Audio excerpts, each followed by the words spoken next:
कहानी का पूरा आनंद लेने के लिए इसके पिछले भाग को सुनना बिल्कुल भी मत भूलिएगा। उसका प्लेलिस्ट का लिंक मैं आपको डिस्क्रिप्शन बॉक्स पर दे दूँगी और साथ में कमेंट बॉक्स में पिन भी कर दूँगी, तो आप वहाँ से भी जाकर सुन सकते हैं। और आप लोग कहानी को पूरा ज़रूर सुने, तभी कहानी सुनने में मज़ा आएगा। और सुनने के बाद लाइक, कमेंट और सब्सक्राइब ज़रूर कर लें।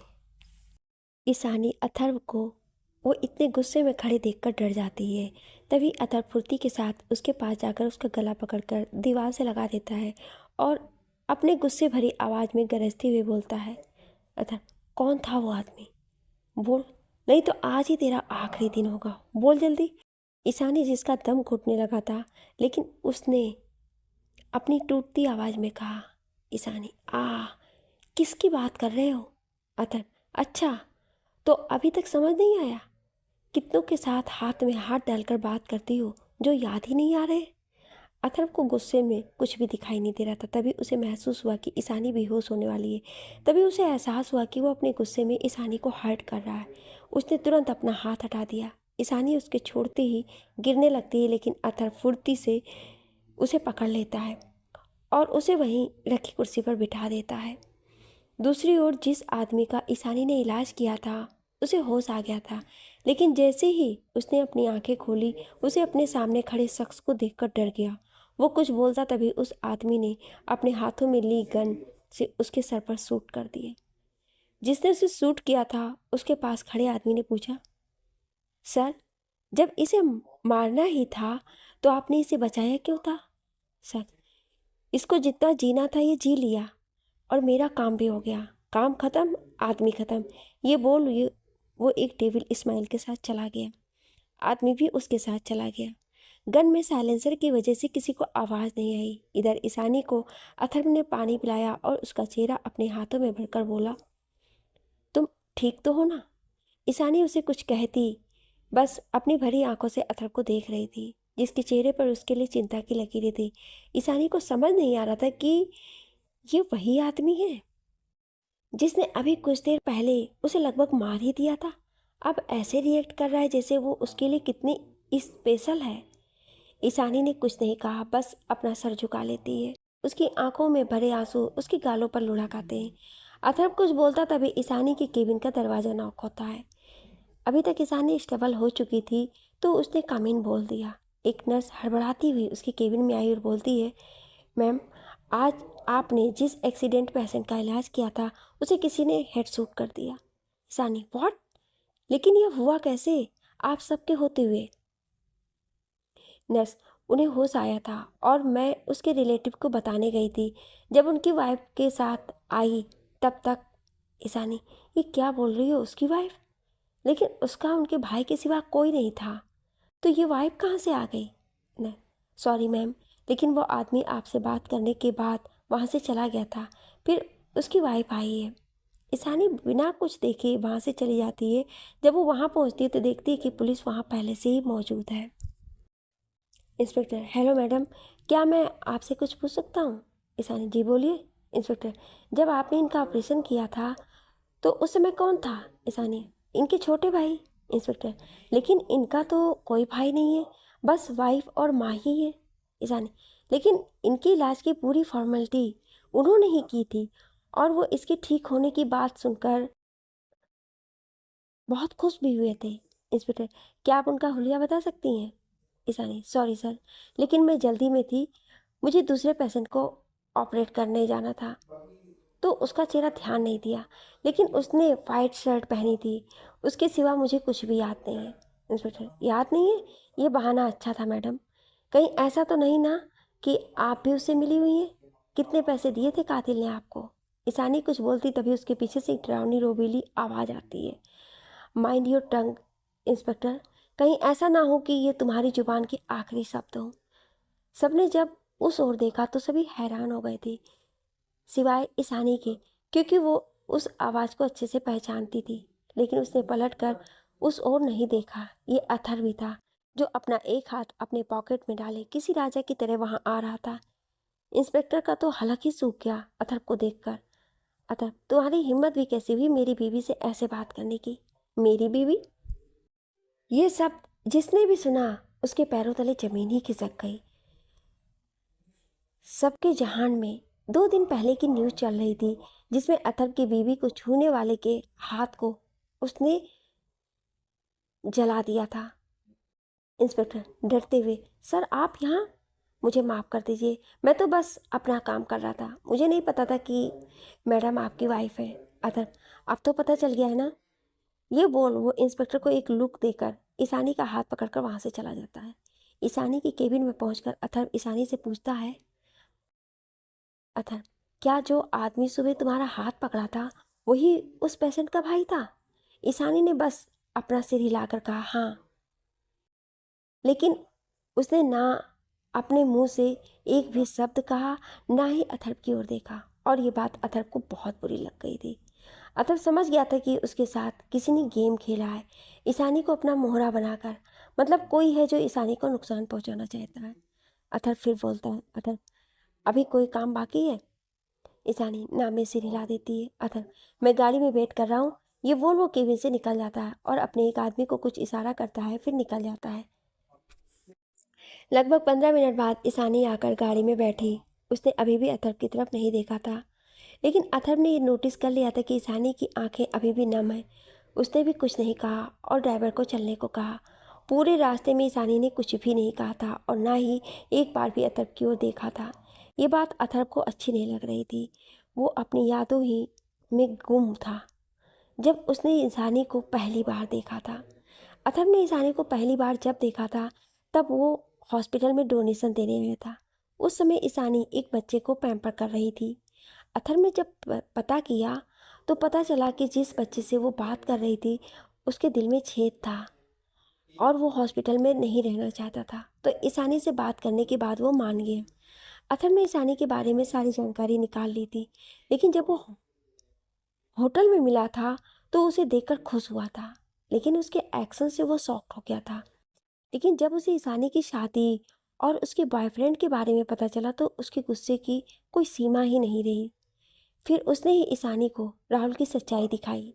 ईशानी की शादी के पहले उसने ही ईशानी को मैसेज करवा कर राहुल की सच्चाई दिखाई। लेकिन जब उसे पता चला कि ईशानी शादी से पीछे नहीं हट सकती है तो उसने ये सब करने का डिसाइड किया। लेकिन वो तो ईशानी के प्यार में पहली नज़र में ही घायल हो गया था। अब क्या कर सकते हैं जब उसका नेचर ही गुस्से वाला है और प्यार के मामले में तो वो बिल्कुल जीरो था। ये बात थोड़ी अलग है कि उसका प्यार उसका ऑब्जेक्शन बनने लगा था, इसलिए तो उसका हाथ किसी और के हाथों में देखकर उसका गुस्सा फूट पड़ा। तभी गाड़ी रुकने की आवाज़ आती है।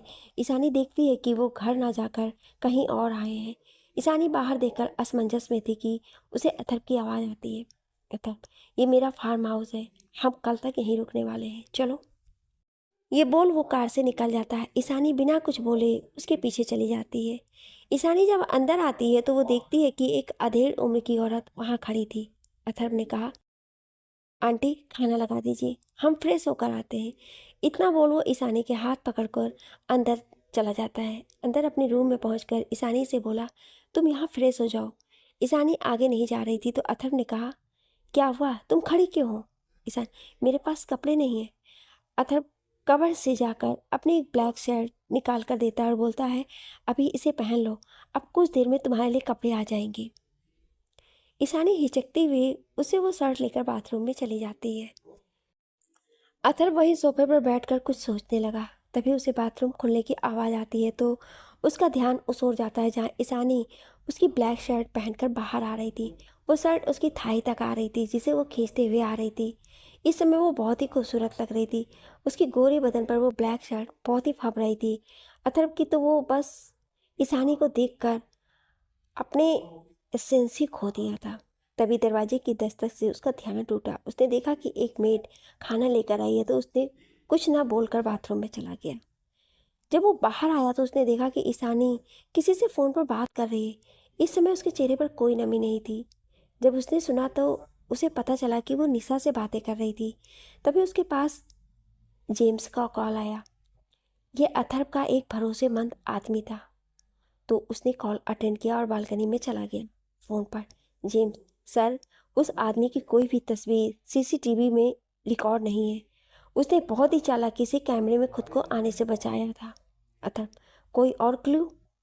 जेम्स, यस सर, उस आदमी ने मैडम के साथ जब था तभी वो एक आदमी को कोई इशारा किया था, जैसे किसी काम के लिए थम्स अप किया था। अथर्व समझ गया था कि वो फोटोज उसके पास उसी ने भेजी थी। उसे अब खुद पर ही गुस्सा आ रहा था कि उसने किसी की साजिश में आकर आज अपने प्यार को हर्ट कर दिया था। वो रूम में वापस आता है तो देखता है कि ईशानी सो गई है, लेकिन उसने कुछ भी नहीं खाया था। अथर्व ने उसे उठाया। ईशानी की नींद बहुत ही कच्ची थी तो वो उठ गई। अथर्व, खाना खा लो। ईशानी कुछ नहीं बोलती और उठकर बैठ जाती है। अथर्व ने उसे खाने के लिए दिया तो उसने बिना कुछ बोले खाना खा लिया, लेकिन उसने बहुत थोड़ा सा ही खाया था। ये देखकर अथर्व को गुस्सा आ गया, लेकिन वो कुछ बोलने ही वाला था कि उसे नजर आया कि ईशानी ने अपने पेट को पकड़ रखा है। अथर्व, क्या हुआ? तुमने पेट को क्यों पकड़ रखा है? ईशानी के अटकने को अथर्व समझ नहीं पाया, लेकिन तभी उसकी नज़र ईशानी जहाँ बैठी थी वहाँ गई। वहाँ पर कुछ ब्लड लगा था। अथर्व समझ गया कि क्या बात है। उसने कॉल करके एक मेड को कुछ बोल दिया और कॉल रख दिया। कुछ देर में एक मेड, कुछ सैनिटरी पैड और हर्बल टी भी। ईशानी उसे लेकर बाथरूम में चली गई। अभी तक ईशानी ने कपड़े भी आ गए थे तो चेंज करके वापस आ गई। अथर्व और ईशानी बेड पर सो रहे थे, लेकिन ईशानी को नींद नहीं आ रही थी, उसका पेट में दर्द था। तभी उसे अपने पेट पर कुछ एहसास होता है। यह अथर्व था जो कि ईशानी के पेट पर धीरे धीरे मसाज कर रहा था। ईशानी को उससे थोड़े ही समय में आराम मिल गया और वो गहरी नींद में सो गई। अथर्व जब देखता है कि ईशानी सो चुकी है तो वो उठकर बालकनी में चला जाता है। वहाँ जाकर वो किसी को कॉल करता है। उधर से कुछ कहा जाता है जिसे सुनकर कहता है, अथर्व ठीक है, लेकिन उसे कुछ होना नहीं चाहिए। ये बोल वो फ़ोन काट करके वापस आकर सो जाता है। सुबह जब ईशानी की नींद टूटी तो उसने खुद को अथर्व की बाहों में पाया। उसे अथर्व की रात में की गई केयर याद आती है, लेकिन तभी उसे अथर्व का हॉस्पिटल में बिहेव भी याद आता है। तो उसका चेहरा नम हो जाता है। वो खुद को अथर्व की पकड़ से छुड़ाकर बाथरूम में चली जाती है। उसके जाने के बाद अथर्व भी अपनी आंखें खोल देता है। उसे ईशानी के चेहरे पर वो मायूसी याद आती है तो वो गुस्से से अपना हाथ मारता है, तो उसका हाथ पास के टेबल लैंप पे जाकर लगता है। लैंप टूट जाता है और अथर्व के हाथों में घाव हो जाता है, लेकिन उसे कोई फर्क नहीं पड़ रहा था। जब ईशानी फ्रेश होकर आती है तो उसे पूरा अथर्व दिखता है, जो हाथ में सिगरेट लिए सोफे पर बैठा था। लेकिन जब ईशानी की नज़र उसके हाथों पर पड़ती है तो उसके मुंह से निकलता है, ये कैसे हो गया? अथर्व उसकी बात का कोई जवाब नहीं देता है तो ईशानी कमरे में फर्स्ट एड बॉक्स ढूंढने लगती है। जल्दी ही उसे मिल भी जाता है। वो अथर्व के पास जाकर उसके हाथों को पकड़कर उसके हाथों पर ड्रेसिंग करने लगती है। अथर्व बस उसे देखे जा रहा था। तभी उसे ईशानी की आवाज़ आती है, ईशानी, इतना गहरा कट कैसे लग गया? अथर्व, तुम उस इंसान की चिंता कर रही हो जिसने आज तक तुम्हें तकलीफ दी है? ये सुनकर ईशानी के हाथ जो पट्टी बांध रहे थे वो रुक गए। फिर उसने पट्टी पूरी की और उठकर जाने लगी, लेकिन तभी अथर्व ने उसे खींचकर खुद से लगा लिया और उसका चेहरा अपने हाथ में भरकर बोला, अथर्व, मैंने तुम्हें कितना तकलीफ दिया और कल तो तुम्हें लगभग मार ही दिया था, लेकिन तुमने फिर भी मेरे जख्मों की फिक्र की जान सकता हूँ क्यों? लेकिन ईशानी कुछ नहीं बोलती है, बस अपनी नज़रें झुकाए रहती है। अतः ईशु प्लीज़ कुछ बोलो। शादी के दिन के बाद से आज तक तुम्हारी आवाज़ सुनने को तरस गया हूँ। कुछ बोलो ना प्लीज़ एक बार। अथर के मुंह से अपने लिए ईशु सुनकर ईशानी एक बार शॉक्ड हो जाती है, लेकिन फिर खुद के ख्याल में झटक देती है। ईशान, मुझे नहीं पता आपने क्या देखा जो आप मेरे कैरेक्टर पर ऐसा सवाल उठाए थे, लेकिन मैंने सच में किसी आदमी को अपने करीब नहीं आने दिया था। अथर्व अपना फ़ोन ईशानी के आगे करता है तो ईशानी की आंखें खुली की खुली रह जाती हैं। उसने उसकी ओर उस इंसान की तरफ थी जिसे ऐसे लिया गया था कि ईशानी और उसके बीच बहुत अच्छे से बात हो रही थी। ईशानी जब समझ गई थी कि अथर्व को क्यों गुस्सा आया था। ईशानी, ये वही आदमी है जो उस इंसान को ले आया था जिसको किसी ने सूट किया था। अथर्व, मुझे पता है। ईशानी, तो अथर्व, आगे से संभल कर। ईशानी कुछ नहीं बोलती है। अथर्व उसे बोलता है, तुम चेंज कर लो, हम निकलते हैं। ईशान, लेकिन हम तो यहाँ 2 दिन रुकने वाले थे ना। ये सुनकर अथर्व जो बाथरूम में जा रहा था वो रुक जाता है और उसके होठों पर एक शरारत सी बड़ी स्माइल आ जाती है। अगर तुम्हारा मन रुकने का है तो हम रुक सकते हैं। और ये बोल उसने अपनी आई विंक कर दी। ईशानी उसके ऐसा करने और उसकी अधूरी बातों को भी समझ गई। उसका मुंह खुला का खुला रह गया। अथर्व चला गया और ईशानी सोच रही थी कि अथर्व की ऐसी बातें सुनकर उसको आज गुस्से की जगह शर्म क्यों आ गई। कुछ देर बाद दोनों नाश्ता करके अपने घर की ओर निकल गए। दोनों में अभी भी कोई बात नहीं हुई थी। जब दोनों मेंशन पहुंचते हैं तो वहां का नज़ारा देखकर दोनों ही शॉक्ड हो जाते हैं। वहां पर एक 8 या 9 साल की बच्ची हॉल में बैठी थी जो बहुत ही गुस्से में लग रही थी। जब उसकी नज़र अथर्व पर पड़ती है तो वो दौड़कर आकर अथर्व के पैरों से लिपट जाती है। बड्डी देखो, मैं आ गई, लेकिन मैं आपसे बहुत गुस्सा हूँ। आपने अपनी शादी में मुझे नहीं बुलाया। मुझे भी शादी का खाना खाना था। वो लड़की अपनी शिकायतें करी जा रही थी और अथर्व उसकी सारी बातें सुन रहा था। ईशानी कन्फ्यूजन में उन दोनों को देख रही थी और सोच रही थी कि कौन है ये नन्ही सी बच्ची और अथर्व का इससे क्या रिश्ता है। ईशानी निशा के बारे में सब जानती थी कि वो अपने भाई से नफरत करती है, लेकिन उसकी वजह नहीं जानती थी। उसने कभी उसका नाम नहीं पूछा और ना ही उसे कभी देखा था, इसलिए उसे नहीं पता था कि वो अथर्व की बहन है। वो सिर्फ अखिल को ही जानती थी, लेकिन उसे इतना पता था कि उसके भाई की शादी नहीं हुई है और ना ही उसकी कोई गर्लफ्रेंड है। तो ये बच्ची कौन है जिसे अथर्व इतना प्यार कर रहा था।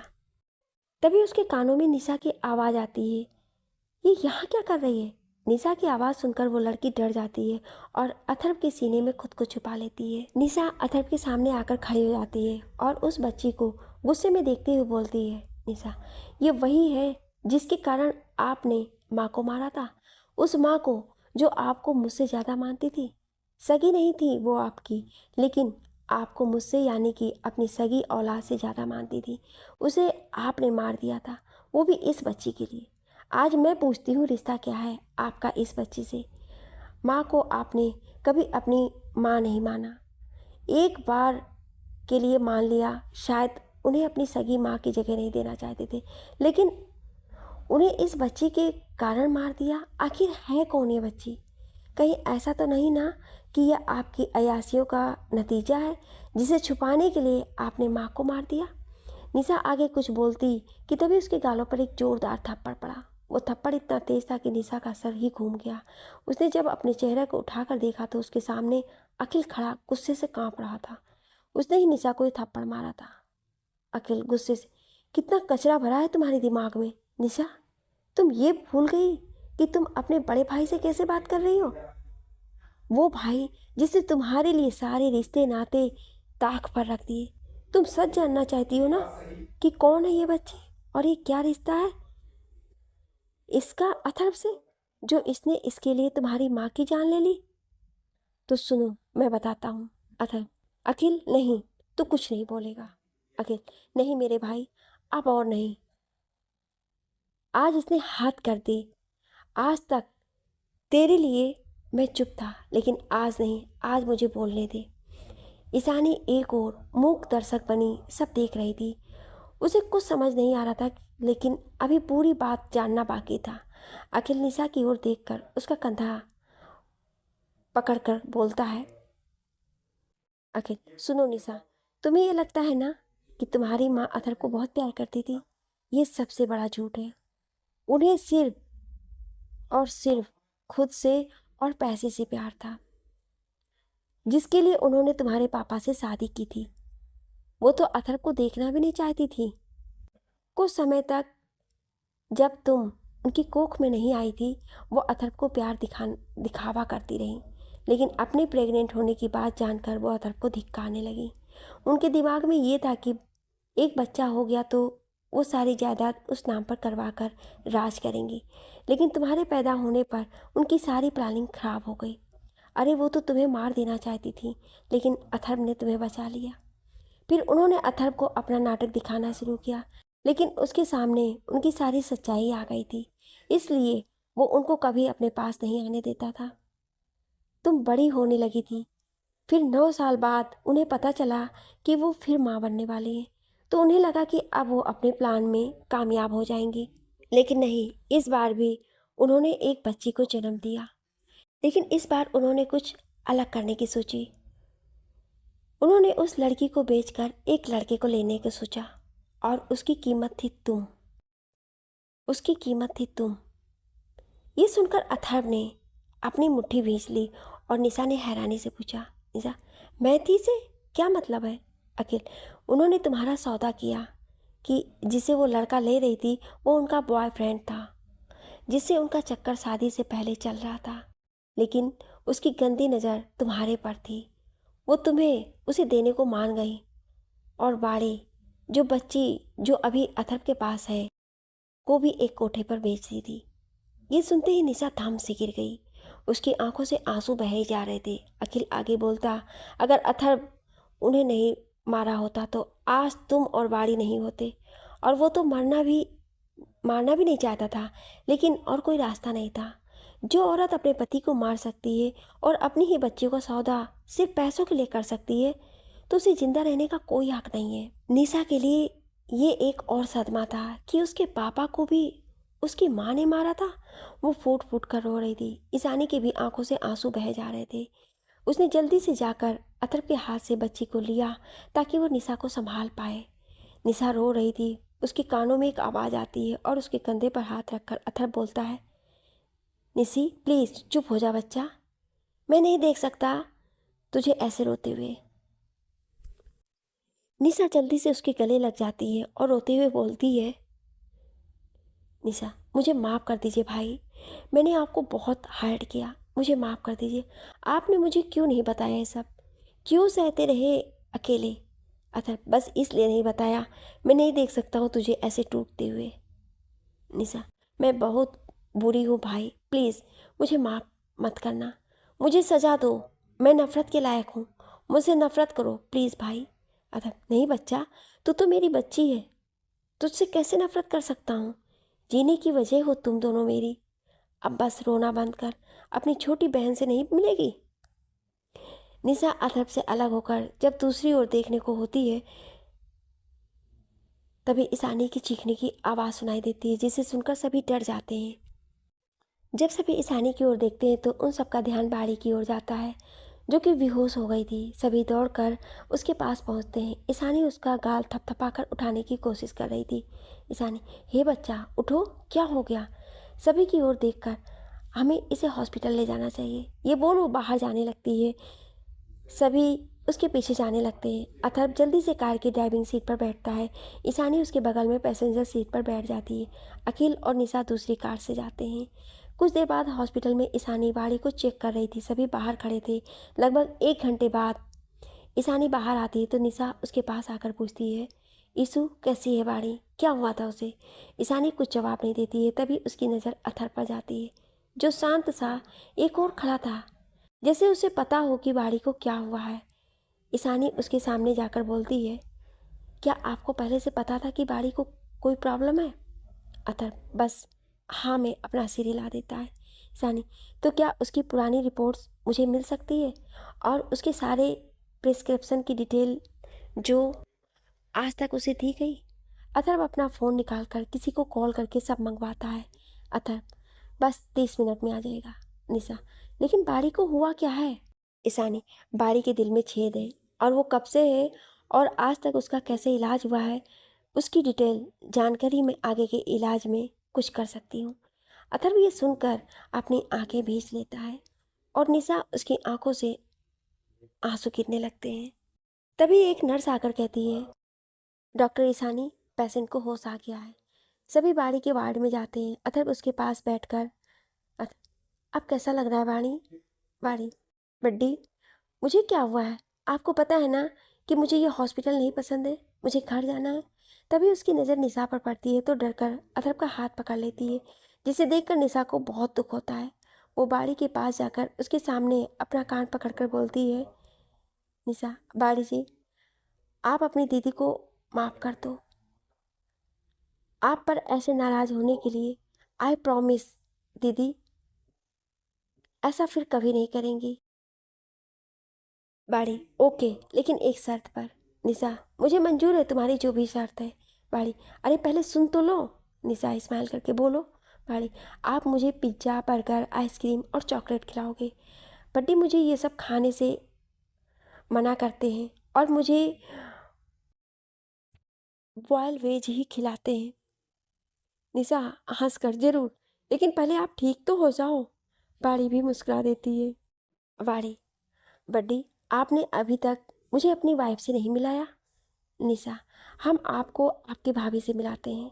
निशा ईशानी के पास जाकर उसके कंधे पर हाथ रखकर बोलती है, निशा इनसे मिलो, ये है तुम्हारी भाभी ईशानी। बाड़ी ईशानी को अपने पास आने को बोलती है तो ईशानी उसके पास जाकर बैठ जाती है। बाड़ी मैं आपको मम्मा बुला सकती हूँ?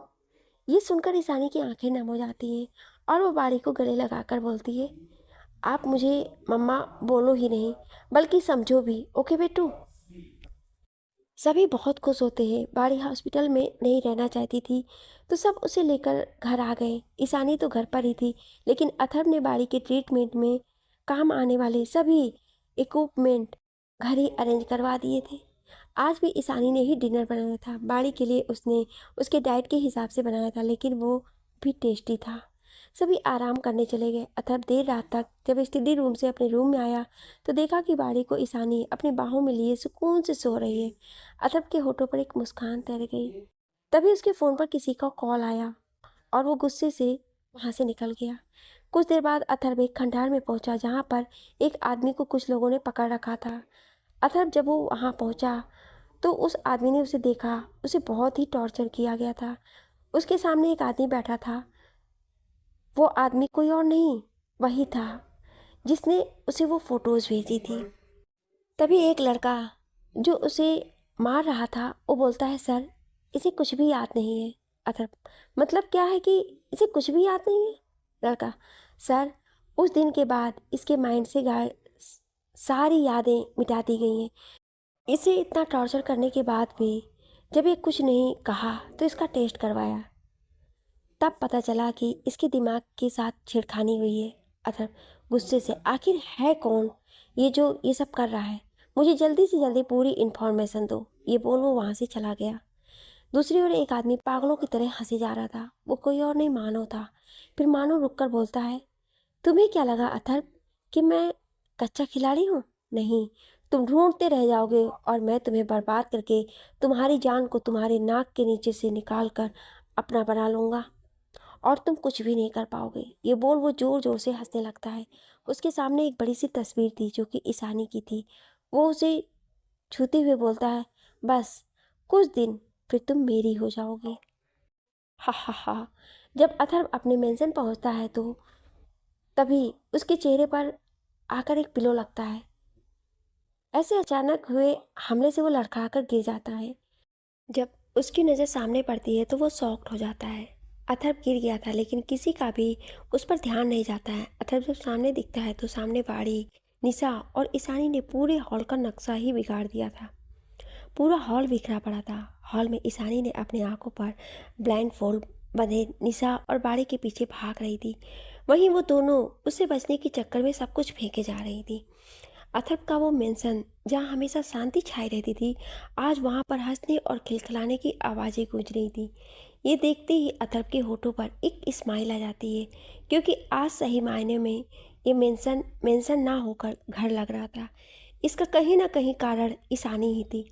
अथर्व चलकर हॉल में आता है। उसे देखकर निशा और बाड़ी कुछ कहने वाली होती है कि अथर्व उन्हें इशारे से मना कर देता है और जाने का इशारा करता है। उसका इशारा पाकर निशा और बाड़ी के साथ साथ सभी सर्वेंट भी चले जाते हैं और अथर्व अपने कदम ईशानी की ओर बढ़ा देता है। ईशानी जो कि ब्लाइंड फोल्ड आंखों पर बंधी होती है, वो कहती है, ईशानी निशा की बच्ची, इस बार तो नहीं बचेगी, ये बोलकर वो आगे बढ़ती है। तभी कोई उसे कमर से पकड़कर अपने पास खींच लेता है। ईशानी को जब तक कुछ समझ आता तब तक वो किसी की बाहों में गिरफ्त होती। ईशानी अथर्व की परफ्यूम की खुशबू से समझ जाती कि वो कोई और नहीं, अथर्व है। वो उसे खुद को छुड़ाने की कोशिश करती है लेकिन वो कुछ भी नहीं बोल रही थी। इसे ईशानी का इस तरह से कुछ ना बोलना अथर्व को बिल्कुल भी अच्छा नहीं लगता था। शादी से पहले वो जिस ईशानी को जानता था वो एक खुश मिजाज लड़की थी, लेकिन अब वो बिल्कुल ही चुप चुप रहती थी। कहीं ना कहीं अथर्व जानता था कि इसका कारण वो खुद ही है, लेकिन इसका ईगो उसे झुकने की इजाज़त नहीं देता था। वो कुछ बोलता तभी ईशानी अपनी आंखों से ब्लाइंड फोल्ड हटाकर खुद को अथर्व की पकड़ से छुड़ाकर चली जाती है। अथर्व के चेहरे पर कुछ पल जो स्माइल थी अब वो गुस्से में बदल गई थी। वो भी अपने कदम ईशानी के पीछे ले लेता है। ईशानी वहाँ से जल्दी ही अपने कमरे में जाकर दरवाज़ा बंद करके तभी अथर्व एक जोरदार लात दरवाजे पर मारता है, जिससे धक्का लगने से ईशानी ज़मीन पर गिर जाती है। उसकी कमर में चोट आ जाती है, लेकिन इस समय अथर्व का गुस्सा उस पर इतना ज़्यादा हावी हो गया था कि उसे कुछ भी समझ नहीं आता है और वो जाकर ईशानी के बालों को पकड़कर अपने दांत पीसते हुए बोलता है, अथर्व, मैं थोड़ा अच्छे से क्या पेश आया, तू अपने नखरे मुझे दिखाना शुरू कर दी। भूल गई कि मैं कौन हूँ और क्या कर सकता हूँ। तुझे सीधी भाषा समझ नहीं आती। ईशानी, मुझे बहुत अच्छे से पता है कि तुम कौन हो और क्या कर सकते हो। और क्या कहा तुमने? अच्छे से पेश आया?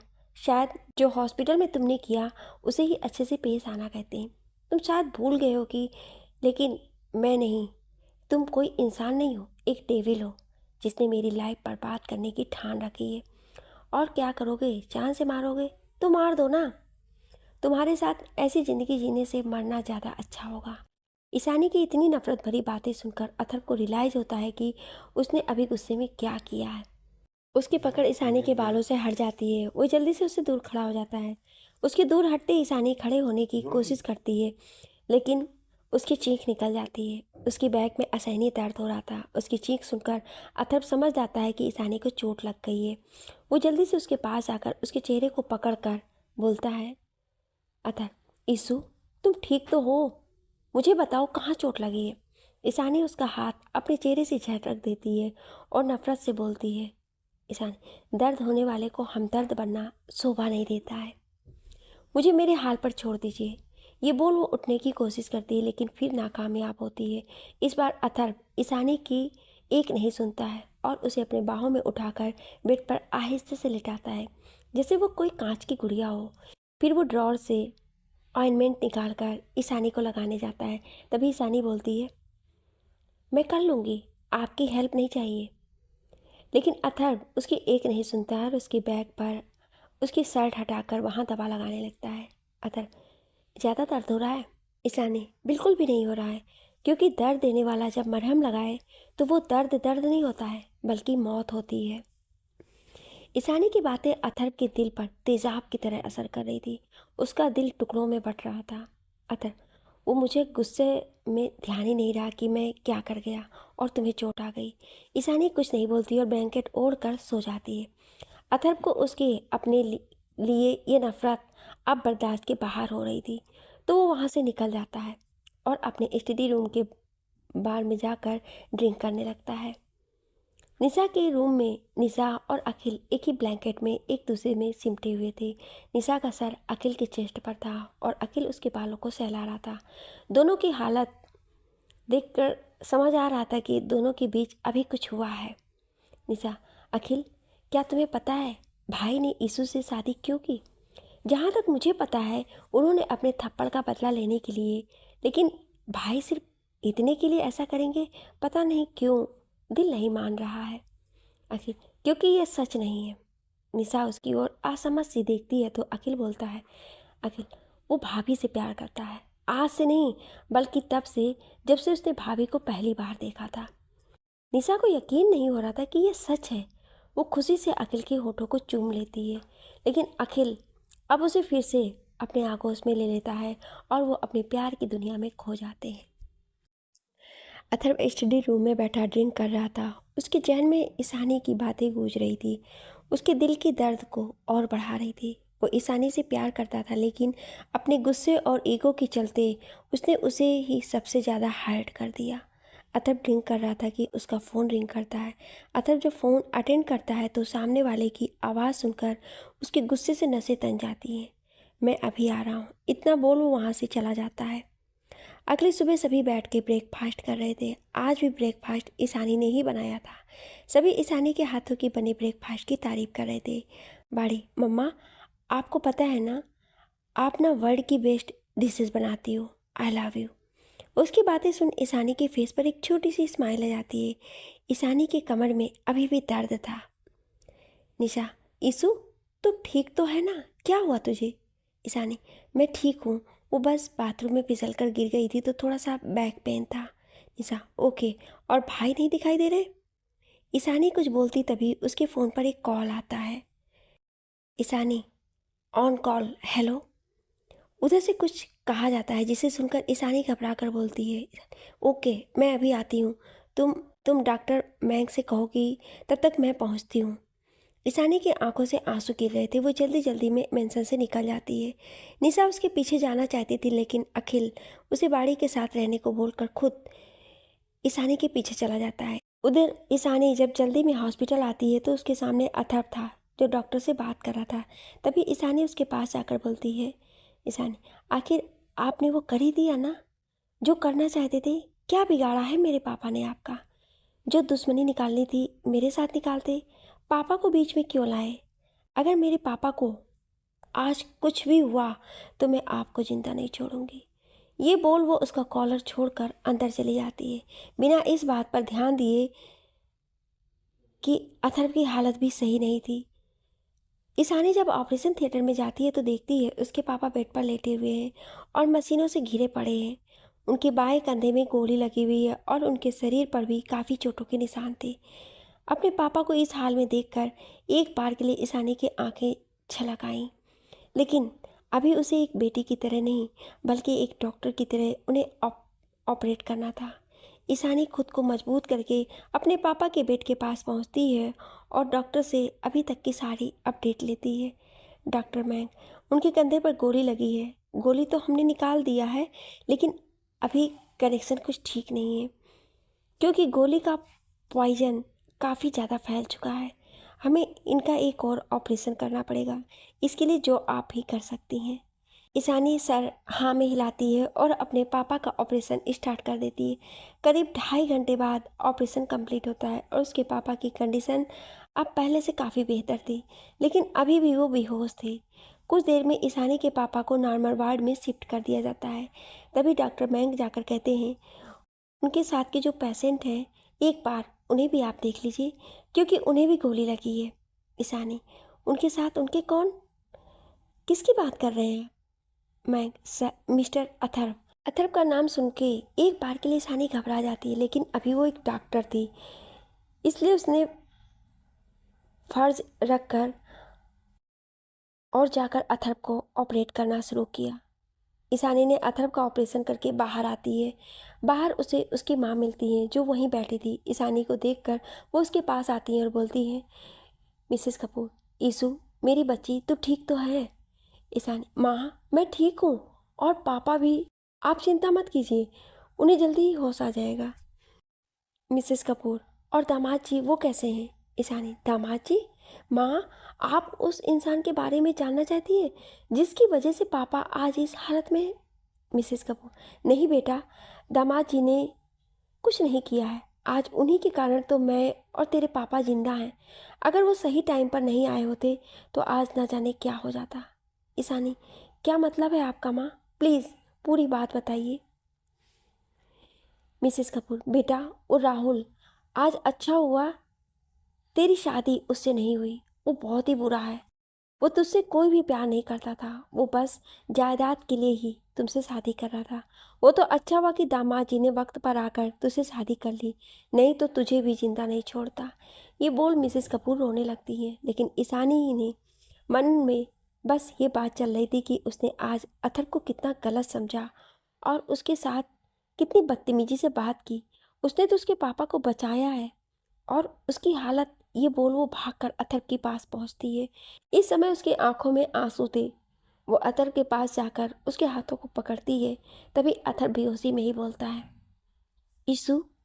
वो बेहोशी में बस उसी को पुकार रहा था। ईशानी ये देखकर अपने मुंह पर हाथ रखकर फपक कर रो पड़ती है। ईशानी अथर्व का हाथ पकड़े बैठी थी। उसकी आंखों से आंसू बह जा रहे थे। उसे सभी बातें याद आ रही थी, अथर्व से उस होटल से मिलने से लेकर उनकी शादी, अथर्व का उसे किस करना, उसकी पीरियड में ध्यान देना, उसका गुस्सा, उसका ईशानी के साथ बदतमीजी करने वाले को सज़ा देना। वो खुद से बोलती है, अगर उस दिन अथर्व ने मुझसे शादी नहीं की होती तो आज ना मैं जिंदा होती और ना ही पापा। क्या अथर्व को पहले से ही पता था कि राहुल कैसा है और उसने मुझे उससे बचाया?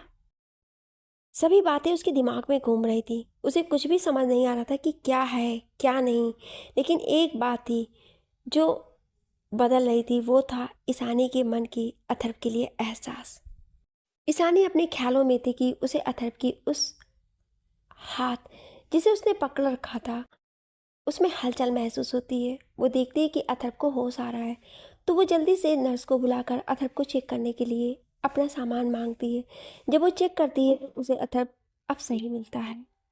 उसके दिल को राहत मिलती है। तभी निशा, अखिल और वाणी की साथ अंदर आती है। सभी की आंखें नम थीं। अथर्व को ऐसे देखकर वाणी ईशानी के पास आकर पूछती है, वाणी, मम्मा, बड्डी को क्या हो गया? ईशानी, बेटा, आपके बड्डी को थोड़ी सी चोट आई है, लेकिन आपके बड्डी अब ठीक है, बस थोड़ा सा रेस्ट कर रहे हैं। निशा, ईशु भाई, ईशानी, तेरे भाई ठीक है, चिंता मत कर। तभी सभी को एक आवाज़ आती है। जब डॉक्टर ऐसी हो तो ठीक होना ही पड़ता है। सब देखते हैं तो अथर्व को होश आ गया था। वो सभी की ओर देखकर बोलता है, निशा, भाई आप ठीक हो ना? अथर्व, हाँ मैं ठीक हूँ। ईशानी की ओर देखकर, मिस्टर कपूर कैसे हैं? ईशानी नजरें नीचे किए हुए, अब ठीक है, लेकिन आपको ज़्यादा चोट आई है। अथर्व, क्या करूँ, मेरी बीवी के पुराने आशिक ने सारा गुस्सा जो निकाल दिया। अखिल, जहाँ तक मैं जानता हूँ तो अकेले 10 से ज़्यादा पर भारी है, तो ये सब कैसे हुआ? राहुल इतना पावरफुल तो नहीं है। अथर्व, हाँ लेकिन कोई और है जो छुपकर वार कर रहा है। अखिल, कौन है वो? अथर्व, जल्दी ही पता चल जाएगा। ईशानी, अखिल प्लीज, अभी इनकी हालत ठीक नहीं है, आप बाद में बात कीजिएगा। और निशा, वाड़ी को घर ले जा, उसे इन्फेक्शन हो सकता है। निशा, ठीक है, बोलती है। सभी चले जाते हैं। ईशानी भी अथर्व को रेस्ट कर बोलकर जाने को होती है। तभी अथर्व झटके से उसे अपने पास खींच लेता है, जिससे ईशानी अथर्व की चेस्ट पर गिर जाती है। अथर्व ईशानी की कमर को अपने एक हाथ से होल्ड कर लेता है और एक हाथ से उसके बालों को कान के पीछे करके बोलता है, इतनी जल्दी क्या है डॉक्टर? ईशानी, ये क्या कर रहे हैं आप? आपको चोट लगी है और छोड़िए मुझे।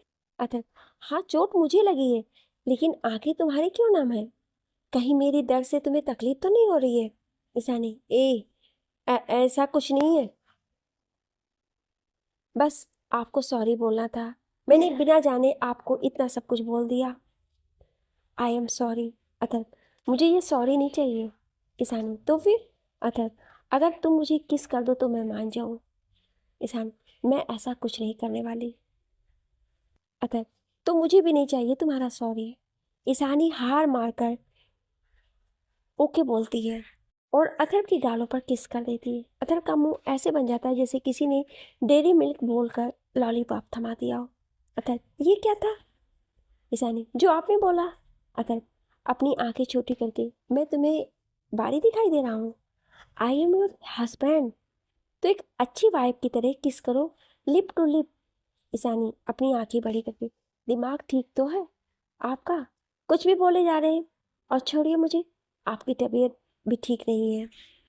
अतः मैं नहीं छोड़ने वाला जब तक मुझे मेरी लिप टू लिप किस नहीं मिल जाती।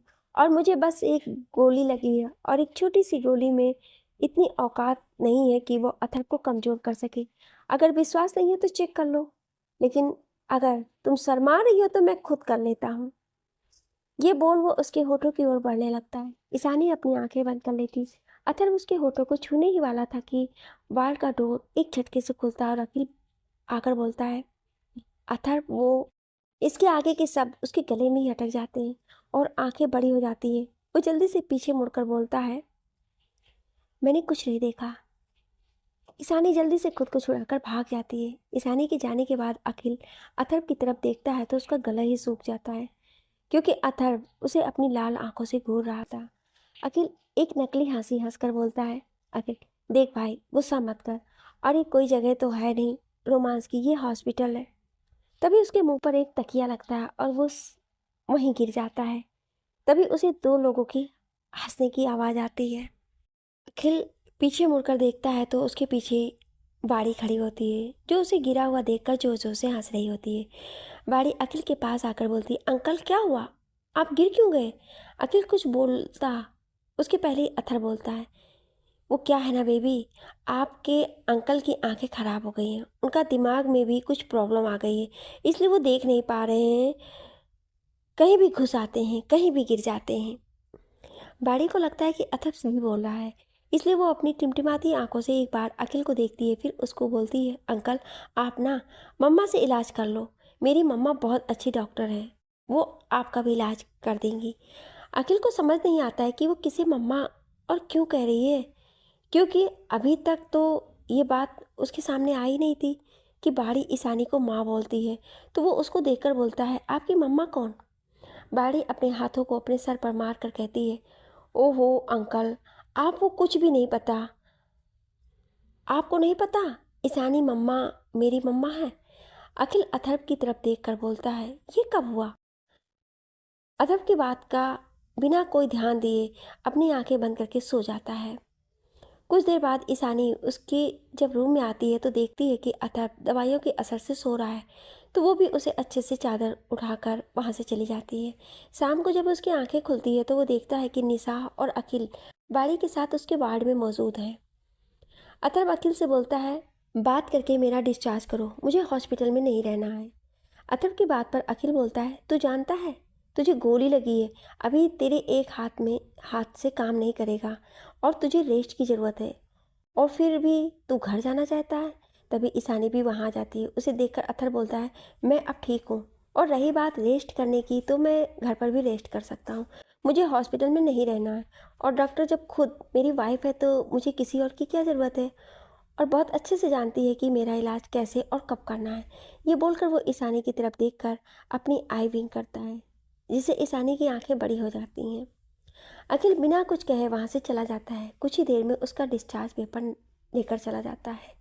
कुछ ही देर में वो सब अथर्व के विला पहुँच जाते हैं। ईशानी और अखिल अथर्व की मदद करते हैं उसके रूम में जाने के लिए। तो मुझे गोली कंधे पर लगी है, मेरे पैरों में नहीं, मैं खुद जा सकता हूँ। उसके बोलने पर ईशानी और अखिल दोनों ही उसे छोड़ देते हैं, लेकिन वो ईशानी की कमर पकड़कर फिर से सटा लेता है और बोलता है, तुम कहाँ जा रही हो? मुझे रूम में पहुँचाने में हेल्प नहीं करोगी? तभी ईशानी बोलती है, अभी तो आपने कहा कि आप अकेले जा सकते हैं। हल्की स्माइल के साथ बोलता है, वो सब अखिल के लिए किया था, और रही बात तुम्हारी, तो तुम तो मेरी वाइफ हो और तुम्हें भी वहीं जाना है, तो चलो। ये बोल वो उसे अपने साथ लेकर चला जाता है। दूसरी तरफ मानो गुस्से से बैठा होता है। उसके सामने राहुल भी होता है, जिसकी कंडीशन ठीक नहीं थी। उसे देखकर ही लग रहा था कि अथर्व ने उसकी जमकर कुटाई की है, लेकिन मानो कि आदमी उसे बचा कर ले आए थे। राहुल मानो क्यों देखकर कहता है, थैंक यू मिस्टर मानो, मुझे बचाने के लिए। मैं आपका एहसान ज़िंदगी भर नहीं भूलूंगा। तभी उसके कानों में मानो की ओर कोल्ड वॉइस सुनाई देती है, जो कहता है, मैं भूलने भी नहीं दूंगा। और तुम्हें क्या लगता है कि मैं इतना फ्री हूँ जो तुम जैसे लोगों की जान बचाता फिरूं, जब तक मेरा कोई अपना मतलब नहीं है? राहुल समझ जाता है कि मानो उसे ज़रूर कुछ चाहता है, इसलिए वो बोलता है, आप बताइए आप क्या चाहते हैं?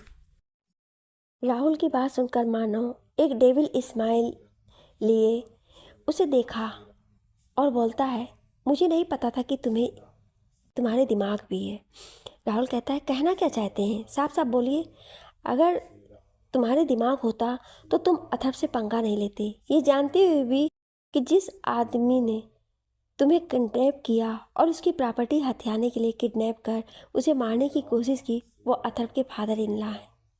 मुझे लगा था कि वो अथर्व की कोई पर्सनल जल्दी से, जिसकी वजह से उसने ईशानी से शादी किया, उससे बदला लेना चाहता है।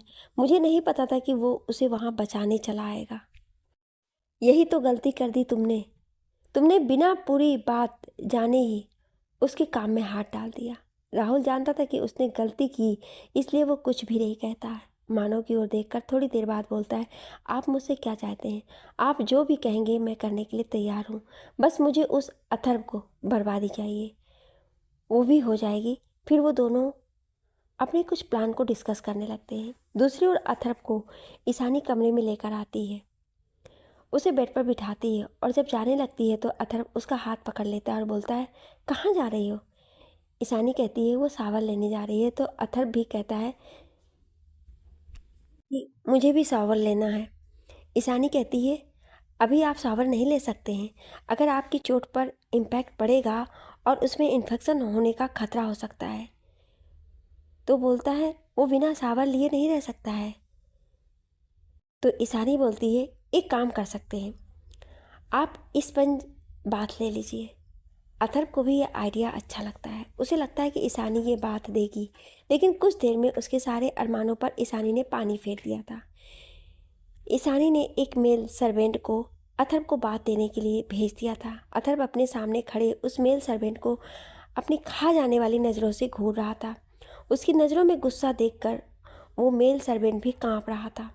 कुछ देर में वो सर्वेंट भागते हुए ईशानी के पास आता है, हाथ जोड़कर कहता है, मैम मुझे ये नहीं होगा, ये काम मुझसे नहीं होगा, ये किसी भी सर्वेंट से नहीं होगा, प्लीज़ हमें छोड़ दीजिए। ईशानी को कुछ समझ नहीं आता है तो वो अपने कमरे की ओर जाती है। अथर्व से जाकर बोलता है, ये क्या किया आपने? उसे डराकर क्यों भगा दिया? वापस कौन देगा आपको बात? उसे गुस्से में देखता है, फिर उसे खींचकर अपनी गोद में बिठाकर बोलता है, तुम्हारे रहते मुझे कोई और बात क्यों देगा? तुम हो ना मेरी वाइफ, मुझे बात देने के लिए। अथर्व की बातें सुनकर ईशानी की आंखें बाहर आ जाती हैं और वो कहती है, मैं ऐसा नहीं करने वाली, आपको बिल्कुल भी शर्म नहीं आती? अथर्व कहता है, अपनी वाइफ से कैसी शर्म? क्या ईशानी देगी अथर्व को बात? और क्या प्लान बनाया है मानव और राहुल ने? क्या वो दोनों अथर्व ईशानी को अलग करने में कामयाब हो जाएंगे? जानने के लिए सुनिए अगले भाग में। Thank you.